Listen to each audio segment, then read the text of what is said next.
தந்தானத்தானா தனதந்தானத்தானா. Rubber மரத்துல இருந்து வந்த விஷநாகம் பட்டுன்னு தாக்குனதால தொழிலாளி ஒருத்தர் பரிதாபமாக உயிரிழந்த சோகம் கன்னியாகுமரியில் நடந்துள்ளது.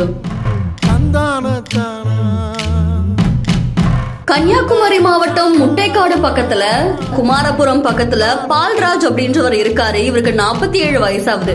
இவரு ரப்பர் பால் வெட்டுற தொழிலாளியா வேலை செஞ்சுட்டு வந்திருக்காங்க. இவங்களுக்கு மகேஸ்வரி அப்படின்ற மனைவியும் 2 பிள்ளைகளும் இருக்காங்க. இதுல அதிகாலையில பால்ராஜ் என்ன பண்ணிருக்காருன்னா மலைக்கு போய் ரப்பர் பால் எடுக்க போயிருக்காரு. அப்போ அங்க இருந்த விஷப்பாம்பு ஒண்ணு அவர் கடிச்சதா சொல்லப்படுது. இதுல வலி தாங்க முடியாத பால்ராஜ் பொறுக்க முடியாம சத்தம் போட்டுட்டே கொஞ்ச தூரம் ஓடி போய் மயங்கி விழுந்தாரு அப்படின்னு சொல்லப்படுது.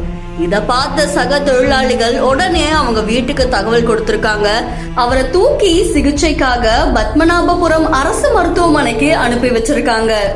அப்போ அவரை பரிசோதிச்ச டாக்டர்ஸ் அவர் ஏற்கனவே இறந்துட்டதா தெரிவிச்சிருக்காங்க.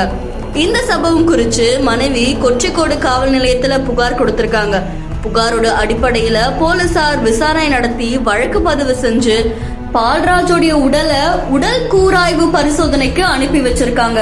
தொழிலாளியான பால்ராஜ்க்கு 2 பிள்ளைகள் இருக்கிற நிலையில இப்படி யமன் விஷப்பாம்பு ரூபத்துல வந்தது பெரும் அதிர்ச்சியை ஏற்படுத்தினதோட அந்த கிராமத்தையே சோகத்துக்குள்ளாக்கி இருக்கு.